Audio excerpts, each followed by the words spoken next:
I want to welcome everyone to another episode of the Disruptive Voices of the Pacific. I believe this is episode 69. I can't believe it. We've been going for a little over a year, and we have been using this podcast to share stories, to disrupt the culture of silence and shame, particularly when it comes to those issues around abuse, pornography, just things that are affecting culture across the Pacific. Also, we love to use this platform to let you know about people who are doing really good initiatives, because we don't just want to be about the problems, but we want to talk about the solutions. And I am uncovering just so many amazing people, particularly over here in Fiji, who are looking at the problems and attacking them with creative solutions. And today I have with me Paul Morrell. Did I pronounce that correct, Paul? Yes, correct. Thank you. Correct. We only met yesterday, but he is part of an initiative called the Men's Empowerment Network. And I'm particularly interested in that because, as you know, this year I have released a book, The Disruptive Voices of the Pacific. And we talk a lot about the issues of abuse around women, but men are abused too. There are many, just many problems that men are facing in this day and age. And I love it when I come across men who are addressing these issues, and Paul is one of those men. So welcome, Paul. Thank you. Thank you for having me. Thank you. Yes. Just tell us a little bit about you. You're married with how many children? I'm married with 8 children. And my background is I'm an educator or teacher. And yeah, so I live out here in Deumba. And my wife and we run a small Christian school in Deumba. Yeah. I don't know how you have time in the middle of 8 children, 4 boys and 4 girls as well. So well done. You're doing great there. Before we get on to the Men's Empowerment Network, let's discuss a little bit about your life growing up and some of the issues that you've faced as a young boy and a man. Because quite often we end up doing what we're doing because of what we've been through ourselves. But what was life like for you as a young boy growing up in Fiji? Yeah, life in Fiji for me growing up was I am a single child, only child, more like, and brought up in a family with mom and dad, and also went to school in primary with a co-ed school, and went to secondary in an all-boys school. So growing up and looking at different role models was something that was a bit challenging for me. To be truthful, the person that I looked up to as someone who was always motivating me, and my role model was my mom and is my mom when I was growing up, and how she put things together, put our family together, struggled together. We grew up basically in just a single bedroom, one bedroom in the city, and had a lot of struggles throughout the way. And also grew up in areas where renowned in Fiji for what shall I say, crime. But those areas, I'm thankful that today is changing, it's transforming, and when I grew up in religious atmosphere, went to mass every Sunday, and as I got into secondary school, when for me my image of a person, a good man, is someone who's strong and tough, because that was what was portrayed to me. I was also blessed because my uncles, they did not portray this. They were also had a lot of they showed the other side of being a male, eh? So they would always treat us with love, in the words that they say, in their actions. Then when I went into secondary school in an all-boys school, opening up means, for us as men, opening up is like, for us is like you are giving up, when you open up to others. So Yeah. jokes and fun and spoiling one another, we call it here in Fiji, joking and laughing about one another. That's what I grew up with. Yeah. Until, yeah. So basically, my school life and my life was surrounded by that type of atmosphere. I had, with my dad and mom, we had relationship. My dad went through a lot of issues and the family felt it. So it was challenging because his issues became our issues. So 7 days a week, I could remember for 7 days in a week, it would be maybe 6 days of arguments at home and all of this. Not physical, but just arguments and emotional stress within the family. And it's only by the grace of God that I managed to come out without in that type of emotional um, trauma atmosphere that I was brought up in. So that's why one of the reasons when I went into secondary school, mom and I decided, okay, I go into the hostel, to go into hostel life in the old boys school, because it would take me out of the environment. 7 days a week, Letitia, it would be 6 days, just depression, arguments. It's usually my dad's depressive attitude, and he didn't know how to take it out. Well, he would mostly just take it out on my mom, and I would be watching this when I was growing up. Yeah. Mm. How did that shape you and affect you as a young man getting married and beginning that relationship? Yeah, as a young man, and when I stepped into a relationship, I with my wife, I brought this baggage into our relationship. What I saw was done, I brought it into our relationship. I was blessed because my mom was always that cushioning factor when I was young, growing up. So she would always cushion the arguments, and I would ask what's happening, and she said, no, it's just something small. So she would try to cushion it for me.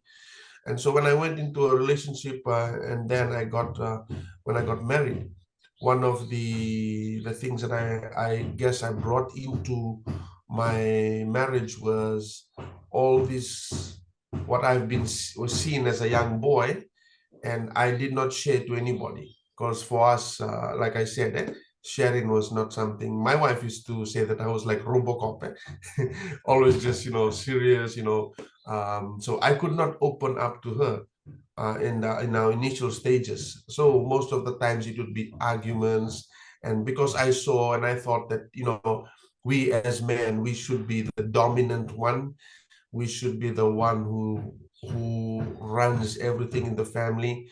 And I guess I brought that baggage into my married life in the first few years of our married life. I brought that hurt and that baggage along, and it did not do well for my marriage. And I'm so thankful that my wife was resilient to put up with that fool a few years ago. Yeah.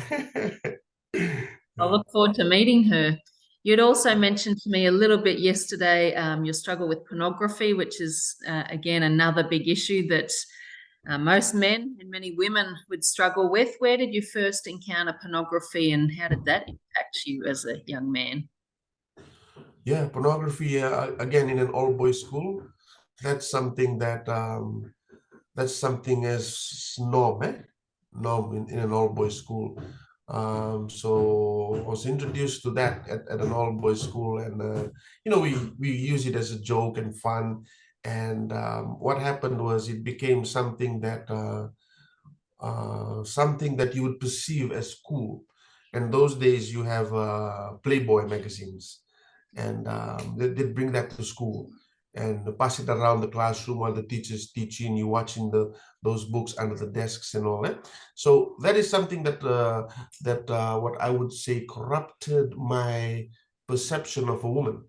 Mhm. And I would see girls and women, we'd see them as objects of our own satisfaction. And that's what happened to me in the first few years, even of our married life.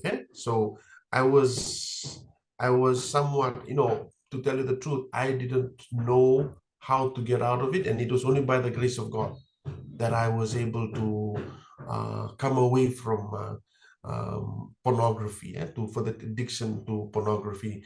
And when it's introduced, it comes to a stage where you think, well, you kind of normalize it in your mind. It's normal. This is what boys are supposed to do. This is what men are supposed to do. Because sex education for us, there's no such thing as sex education. The more girls that the perception is this: the more girls that you have or sleep with, that's the greater man you are. And yeah, and that was the perception among our circles at that time. Yeah. Yeah. Yeah, no, it's not, doesn't go well for making healthy men. And then when you became married, was it impacting your married life? Because a lot of people would argue that maybe a bit of pornography when you're married helps to empower the relationship. Was that true?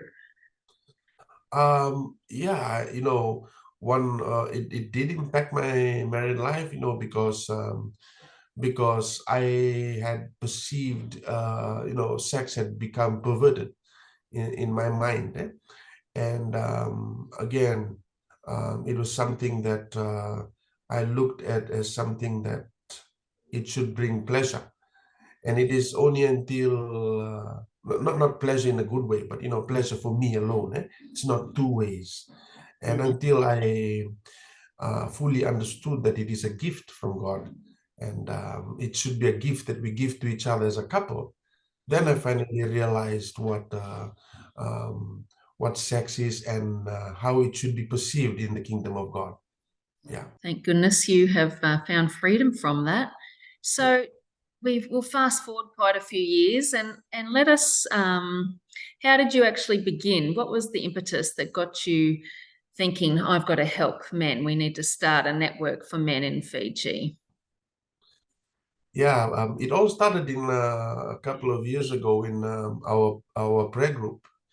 And as I was getting, one of the factors that started to change my attitude towards this was listening to podcasts of motivational speakers. I started out with motivational speakers such as Miles Monroe. I listened to him and his perception of man, and that kind of challenged my mindset. Or like your book says, disrupt my mindset. And when it disrupted my mindset, then I looked within our community, and me and Ili, my wife, we sat down and we saw the great need there is for good leadership, especially amongst men, because what we found was that men were afraid of leading, especially at the church level, and they were always stepping back. And what we saw, the weak leadership, and it fell back onto the families, where the children were let to go and play during the night. In our communities, we see the children everywhere. We see the men heavily engrossed in kava drinking. And so we sat down one day and we talked about it, and we said, look, let's start something, an NGO.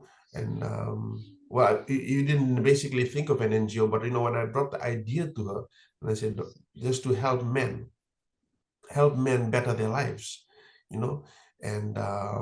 and she said, yeah, let's go for it. Let's do something that can help men. And we started out with the acronym MEN, Men Empowerment Network. And from there, we started to teach men, empower men, skills in how they can equip themselves to become better sons, better husbands, better brothers, better fathers. And I used my life experience, because many of the things that I'm sharing with these men that I talk to and I mentor, and the boys in schools and girls that I speak to, it's based from not something that I read in a book, but something that I've lived through. And I've lived through the struggles that, and actually I'm still living through it. I don't believe that I'm fully transformed.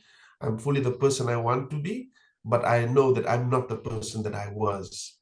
So that's basically how we saw. It started just from our community, and then we expanded, we got our NGO registered, and then we started reaching out, and we saw that the issues that I went through and that couples go through and that men go through, it's all it's all the same or similar, regardless of ethnicity.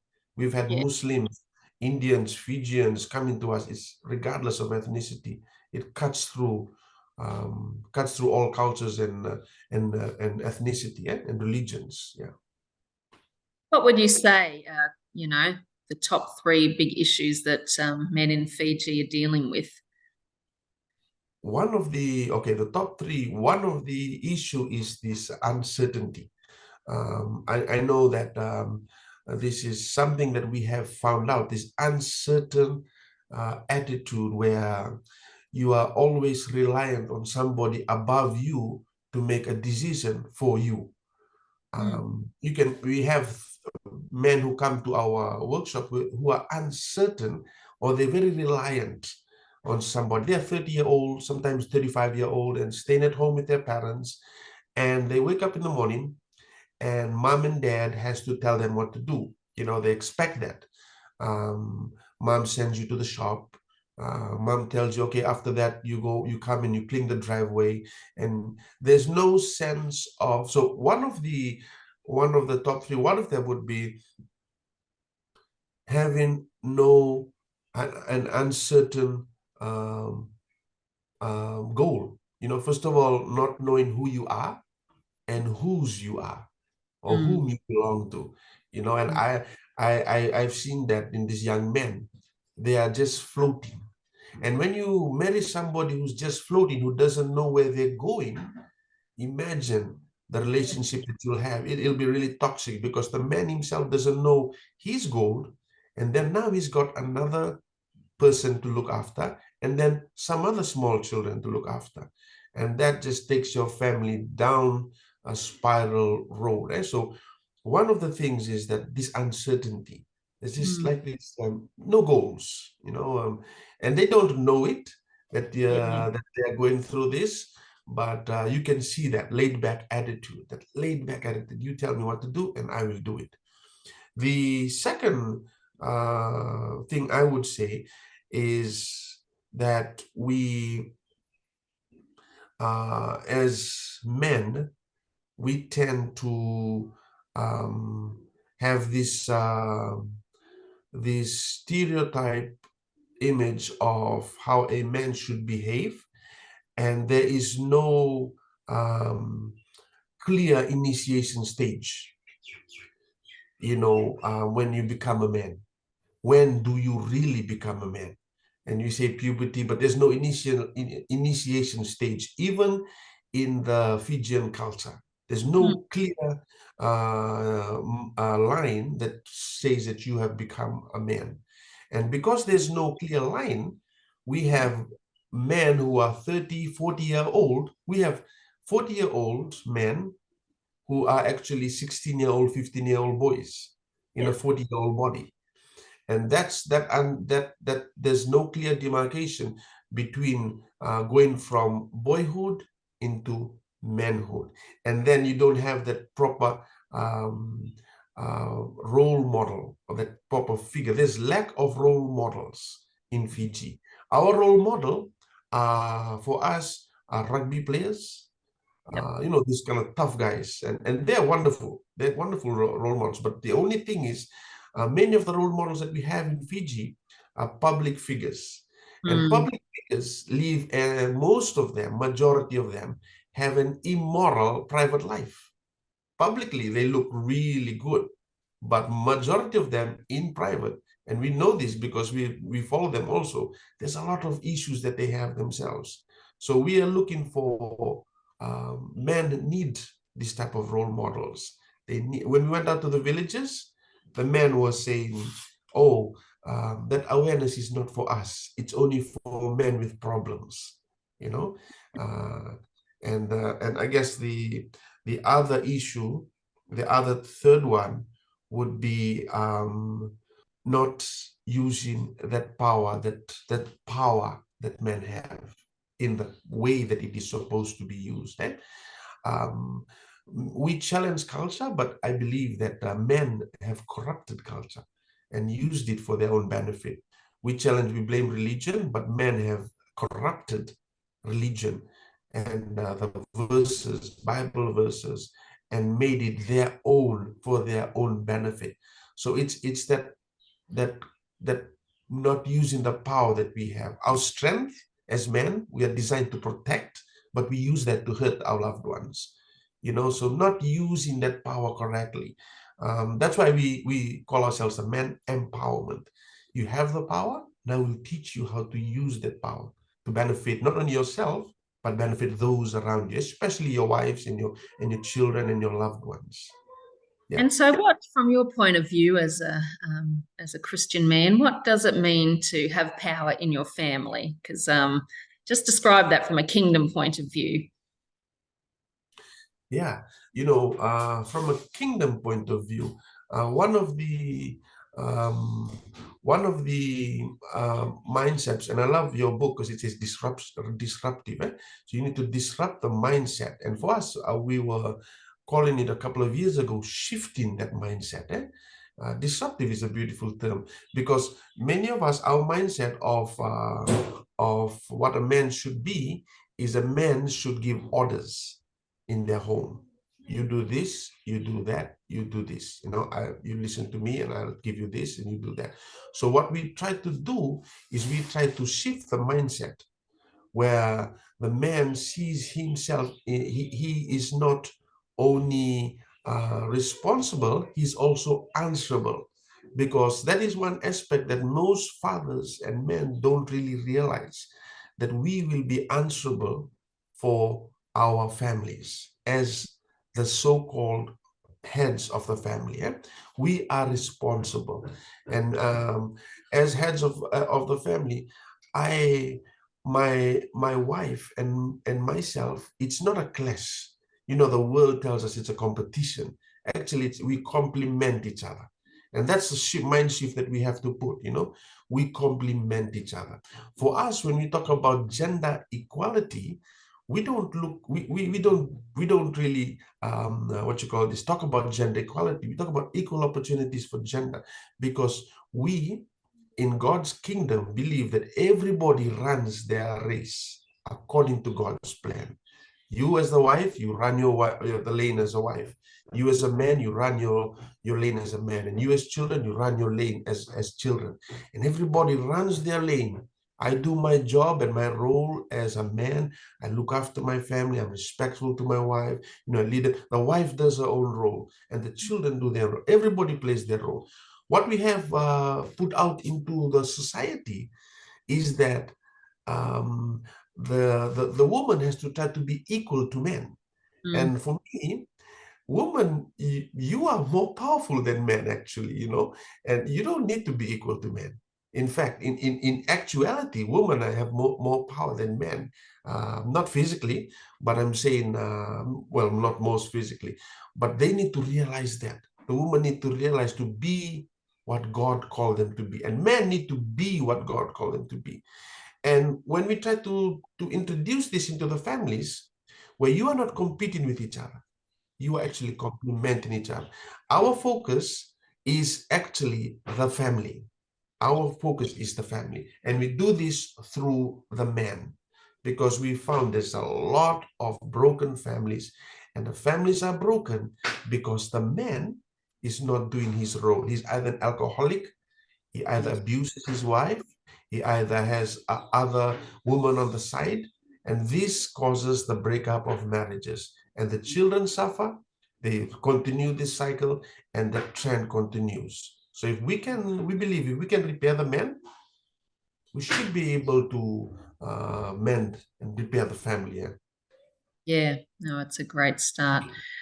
Let's just have a talk about the issue of grog in Fiji. We know particularly the men love to sit around a kava bowl, which, there's nothing too wrong about doing that on a surface level, but where does it become really damaging, this culture of drinking grog? Thank you. That's a good point. Yangona has been seen as a traditional drink, and now it has become somewhat an addictive drink. Men, and in most cases, we've spoken and mentored men who've come to us, they use kava as a means to forget about their problems. They come to the kava sessions with a lot of jokes, and they're laughing, and they are these ones who joke a lot during kava sessions and who are the most loudest one. Mostly these are the ones who just need to let out because they cannot do it at home. So they come to these kava sessions and they spend maybe an hour or two, no, maybe 2 hours minimum to about 4 hours an evening, or 5 hours, some just an evening, just sitting, growing, and talking about issues. Because for them, they feel that that is their safe space. For men, they feel that that is their safe space. And that is one of the corrupted mindset that we have as men. I used to be like that, you know. I used to come home and then I would look for drug sessions on Friday just to go out there and have fun and joke and all of this, get all this out, distress myself. We call it, we think we're distressing it. And then we come back home with our, and back to our families, and we're tired and we're fatigued and money's been spent, and then that causes other issues at home. So one of the things that I managed to come out is I challenge young men. I said, look, you know, we want to have cover sessions with your friends sometimes. And most of them, when they go for cover sessions, their wife is not very happy because they go every night and they stay out hours. And I tell them, you know, I used to be like that. And I used to think that my wife was, you know, not, she was just kind of jealous of me going out and all. But then I came to the realization that all women need is our time as men. They just need to talk.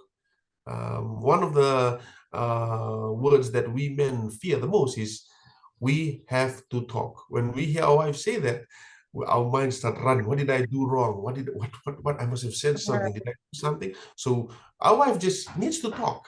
And for us, we become very defensive because that is our human nature. As men, we are defenders. So automatically our warrior spirit comes up and says, no, what is she going to talk to me about now? You know, what is she going to say? I'm going to make an excuse up. So I used to be like that.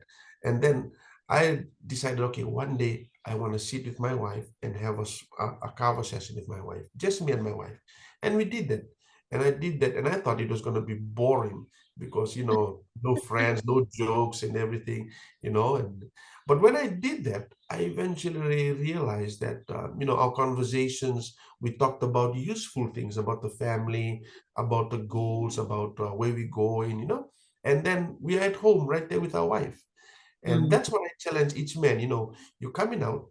How about one day, just at least one day, you sit down with your wife and just have a conversation with her, and then you two talk about it. And eventually, I've come now to the stage where I don't run after grog anymore, you know. Eventually, it'll just fade away. Once you just do that, it'll just fade away. If there's a conversation going on and I'm required to sit, I'll sit and drink. And when it's time to go, I'm off. Because it'll eventually fade away. But that is one of the greatest challenges for young men. And it's the idea that I can't share anything at home. I got to go out and I got to have a conversation. So I'm so doped that I won't think of my issues. But when you wake up the next morning, it's right there waking you up in the morning.